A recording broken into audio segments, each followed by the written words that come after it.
Counter-hegemonic globalization is a social movement based in a perspective of globalization that challenges the contemporary view of globalization. Neoliberal globalization. Counter-hegemonic globalization confronts the implicit idea of neoliberal globalization that the system of domination. It maintains that transnational connections can instead be harnessed as the means to bring about more equitable distribution of wealth, power, and sustainable communities. Counter-hegemonic globalization, unlike neoliberal globalization, uses the assets of globalization to stand against any form of domination by hegemony, operating from a bottom-up process that stresses the empowerment of the local. Peter Evans, a political sociologist renowned for his contributions to the development of this theory, defined counter-hegemonic globalization as a globally organized effort to replace the neoliberal global regime with one that maximizes democratic, political control and makes the equitable development of human capabilities and environment stewardship its priorities, in defense to the arbitrary exploitation by neoliberal globalization.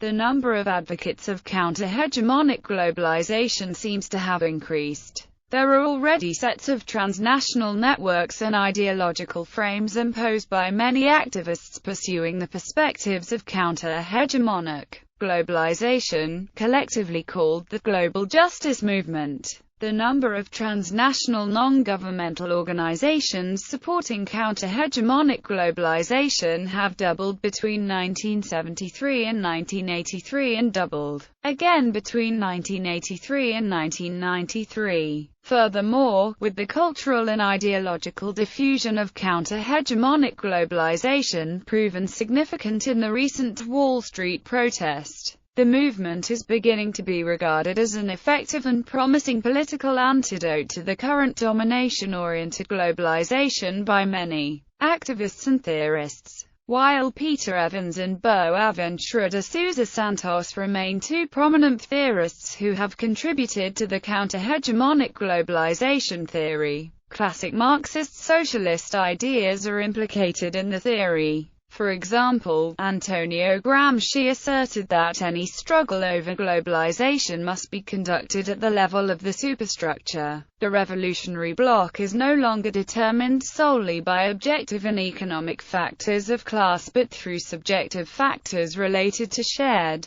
perceptions that cut across class lines to include all those individuals and social groups experiencing difficulty in the economic globalization. History. The project of counter-hegemonic globalization emerged mainly as a result of neoliberal policies and structural adjustment programs in Latin America. In the 1980s, the fundamental base for counter-hegemonic globalization movement has been the long history of labor unions' struggle for better work environments and equitable distribution of welfare against the dominating authority. Currently, local and transnational trade unions play major parts in the counter-hegemonic globalization movement. For example, the South-based World Social Forum was organized as a joint venture between ATAC and the Brazilian Workers' Party to counter the World Economic Forum. It first began with the mission of rescuing classic social democratic agendas of social protection in danger of disappearing under neoliberal globalization and is now the representative organization that supports counter-hegemonic globalization. A global social movement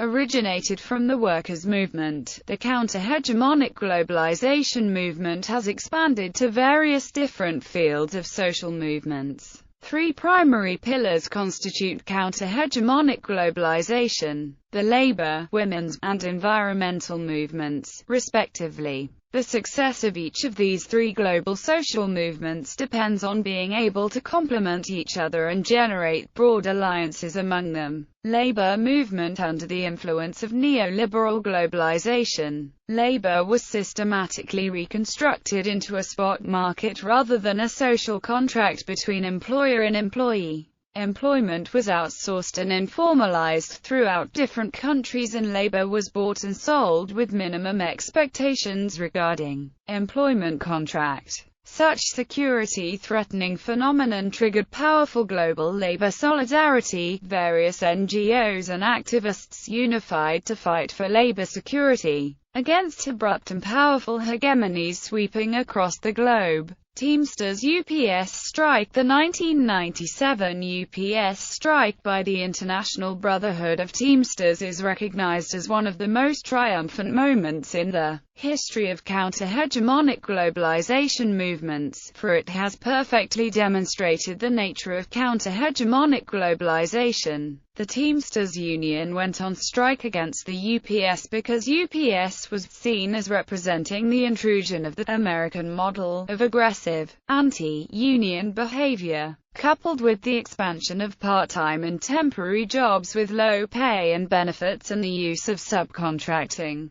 Through ITF, a World Council of UPS Union was created. It started a World Action Day, which mounted 150 jobs actions and demonstrators around the world. This action taken by ITF helped the workers win the strike, and also showed how international organizations, a product of hegemonic globalization, could be successfully used as a tool to fight against hegemonic globalization. The second victory came when numbers of European unions took action in support of US strikers' women's movement. Due to this new form of globalization, the transnational women's movement has been brought to the forefront of transnational social movement. Until the emergence of such revolutionary transformation of gender roles came into places, the disadvantages of inequitably allocation of resources derived from neoliberal globalism fell heavily on women. According to Peter Evans, the structural adjustment, and many of neoliberal strategies for global governance of feminism is embedded in gender bias. Consequently, transnational women's movements now account for many of the leading roles in counter-hegemonic movements. While the women's movement has been quite like the labor movement in working with the issue of human rights, it also has more difficulty with the contradictions of building politics around the universalistic language of rights. Evans points out that feminists have the advantage of universal recognition of women's rights or human rights, and have been benefiting from globalization in helping and empowering oppressed women across the world. However, he also suggests that feminist movements are still confronted with the challenge of one-size-fits-all global feminist agendas implemented by neoliberal globalization. For example, the critics of the 1995 Beijing World Conference on Women argue that international organizations were perpetuating colonialist power relations under the guise of transnational unity. However, despite many of the challenges, feminist movements started to recognize the significance of more complex and efficient global agenda with the tide of counter-hegemonic movements.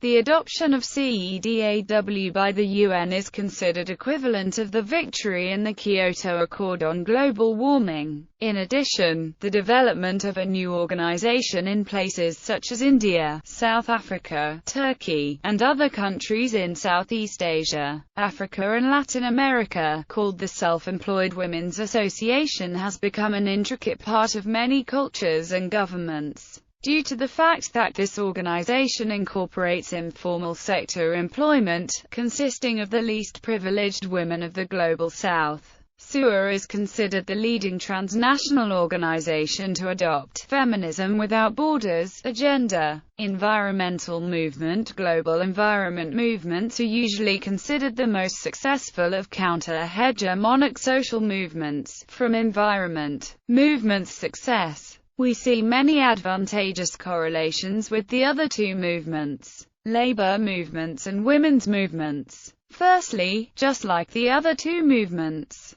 political clout for environmental movements depend on the diffusion of universal ideology such as saving the planet, as of human rights, and democracy for women's movement and labor movement respectively. Secondly, the possibility of using governance structures empowered by hegemonic globalization also applies to the case of environment movement. UN system had been proved extremely valuable and effective in supporting and empowering transnational environmental movement. UN helps to organize international conferences, and to solidify transnational networks. From environment movement, we see counter-hegemonic movements. Once again, leveraging the ideas and organizational structures implemented by hegemonic globalization. However, the obstacles for environment movement still remains. The formidable gap separating the South's environmentalism of the poor and the conservationist of traditional northern environmental groups still restrict many possible transnational environmental activities. In addition, building a global organization that can effectively integrate international interest of environment rather than focusing on nations' self-interest still remain as a challenge as well. Narmada Valley Project. The Narmada Valley Project includes the Sardar Sarovar Dam, one of the most controversial projects in India. The communities of India protested against destroying prime agricultural land, large tracts of forests, rich horticulture, and hilly as well as densely populated habitats through lopsided development, displacement and disparity growing with the presently imposed growth-centric paradigm of development for dominating corporate